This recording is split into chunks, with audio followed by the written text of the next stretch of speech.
Welcome everyone. In part 2, we leave Hanoi behind and head up into the mountains for a 2-day, 1-night stay at a homestead in a Sung village. In the evening, we explore a huge cave nearby and then have a soak in a herbal bath. We then get entertained by some locals singing and dancing. The following day, we take a 13-kilometer hike to a lake and then take a short cruise on the lake and then head back to Hanoi. It was a 2-day excursion filled with fun activities.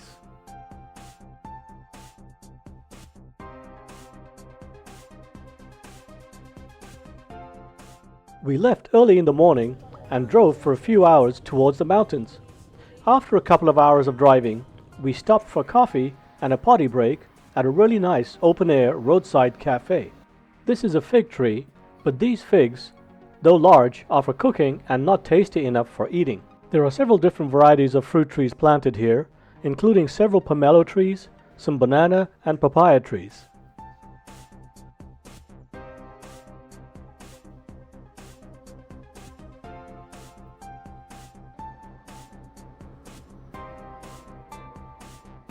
Here is our host making individual orders of coffee for the rest of the group.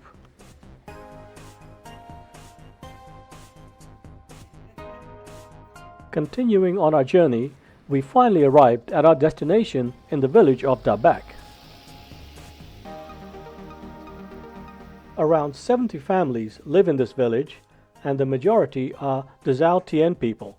Farming and forest plantations are their main source of income. They also have livestock such as pigs, ducks, chickens, and dogs. This is our homestay for the night. On the right, you can see the dining area, and ahead to the left are the toilets and the showers. For being in a remote location, they were well prepared for Western visitors. To the left is the cooking and food prep areas. This is an open-air veranda where they were currently drying rice stalks.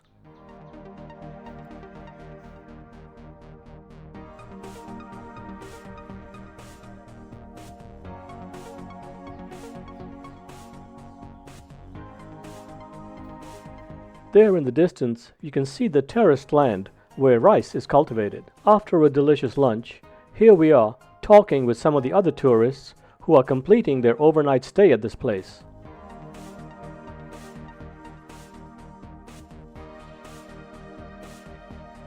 After a short break, we went for a hike in the mountains to see a huge cave.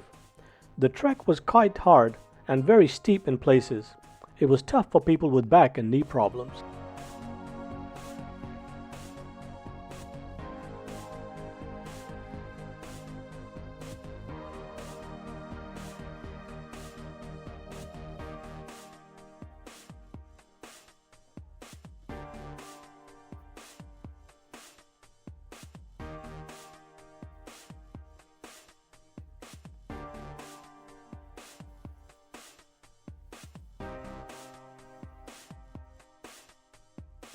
We came across this small orchard of cassava plants. The edible tubers are underground and need to be dug up at the base of the plant.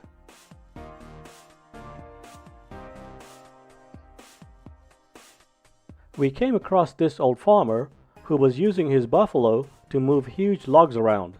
He was known to our guide and they talked for a bit before the farmer headed back to his farm for the night.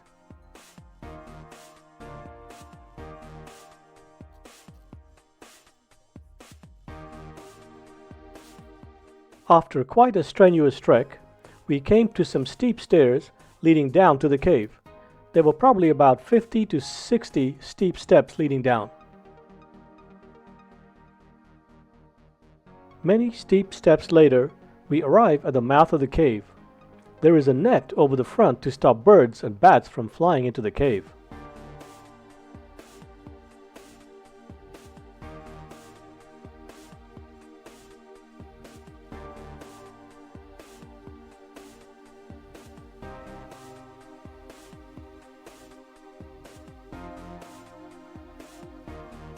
Looking up, you can see many formations protruding down from the ceiling.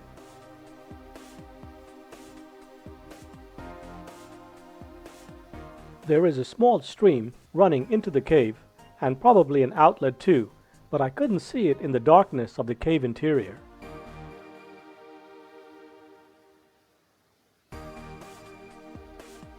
As is the case with many buildings and homes in Vietnam, there is a shrine at the entrance to pray and to ask for divine protection as you proceed.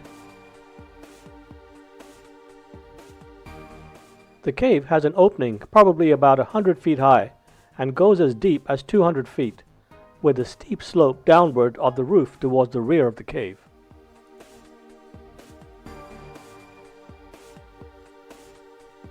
After visiting the cave, we walked around the village and saw some of the handicrafts. The people and their clothes are indigenous to this area. This home weaves and dyes cloth to make their traditional clothing. The zigzag patterns are created by coating parts of the cloth with wax, as these coated areas do not get dyed. And this one to cover the black. Later in the evening, we were scheduled to take a 30-minute herbal bath.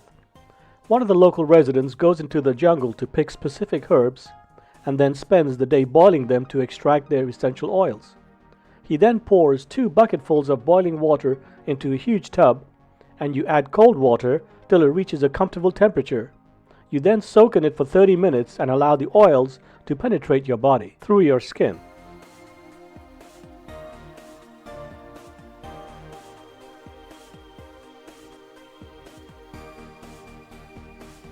Here he is, adding 2 buckets of hot herbal water into the tub.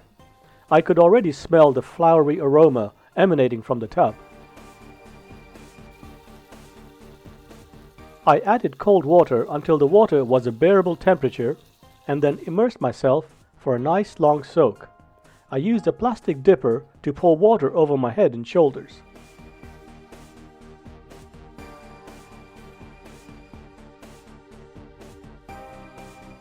After the day's activities, here we are, waiting for dinner. Dinner was a mix of chicken, pork, and fish with sticky rice, followed by some sweet fried things and fresh bananas. You can see our hosts standing in the back. They are the homestead owners. After dinner, we were treated to some singing and dancing by some of the locals.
After the real dancers finished, they asked us to join them in some dancing, and of course we all made fools of ourselves, but it was all good fun.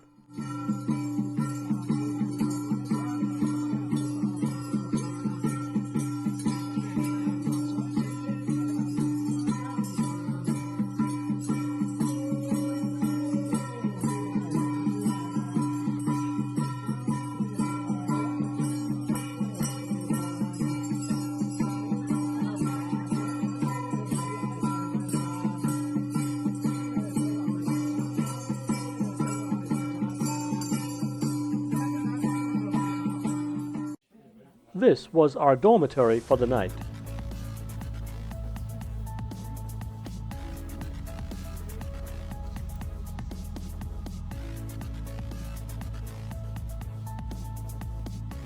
The next morning, we took one final pick with our wonderful hosts and then started our 13-kilometer hike to Hoa Bình Lake.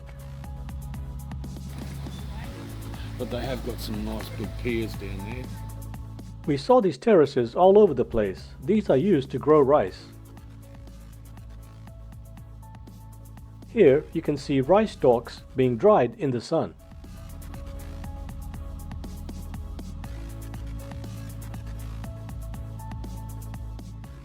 This is a temporary hut used by the rice farmers while they are working in the fields.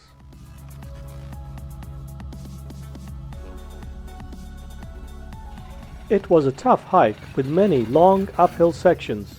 The trail was paved all the way, so it was a bit easier to navigate. This plant is called a touch-me-not. Watch this. See that?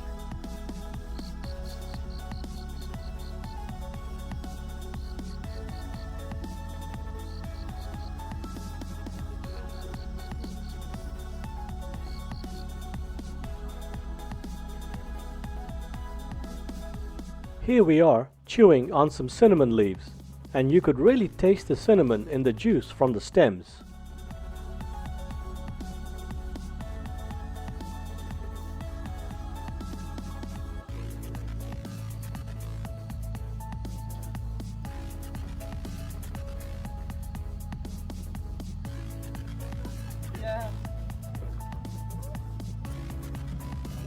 It was a tough hike for me with my bad knee, and there were several long uphill sections.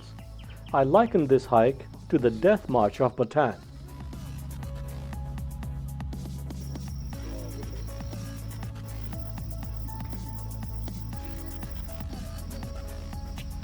That's where we were a few minutes ago.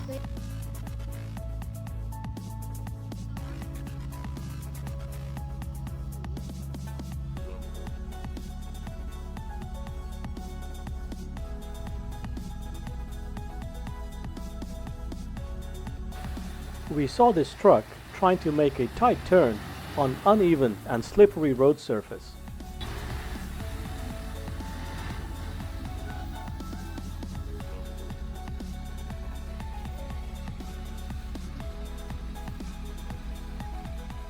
Notice he has four-wheel steering in the front.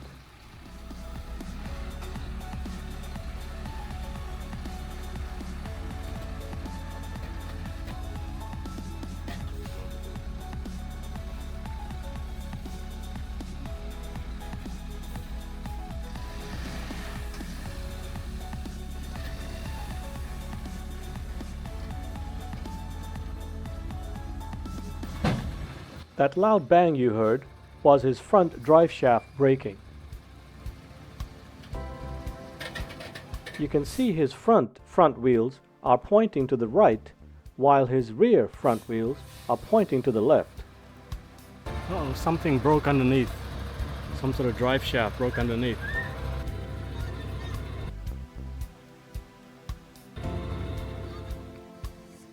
Leaving the disabled truck behind, we continued on a long hike to the lake. Here we are getting closer and closer. So that's a fish farm. They're raising fish inside those enclosures. After a long and tiring hike, we stopped for lunch at another homestay kind of place before heading to the lake for the boat ride.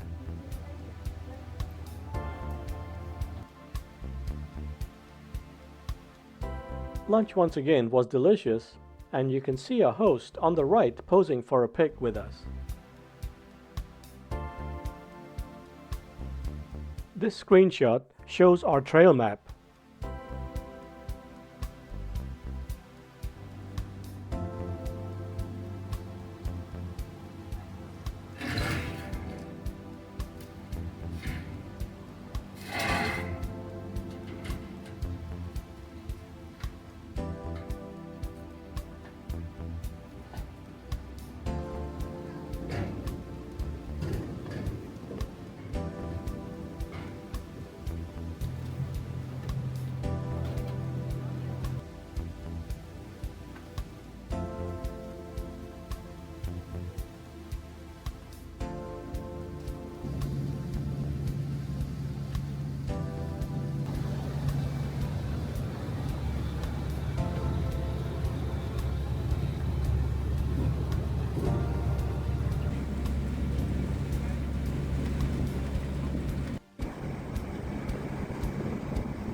This is a typical floating fish farm village that are prevalent on many of the lakes and rivers.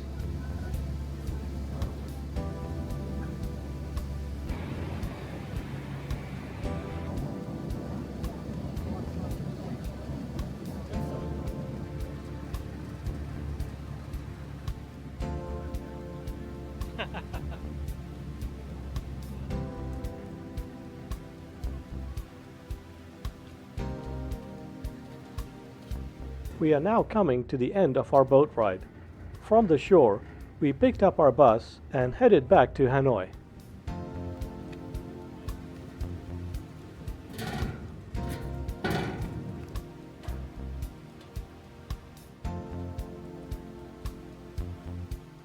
This map shows the lake and the points of interest that are located around the lake.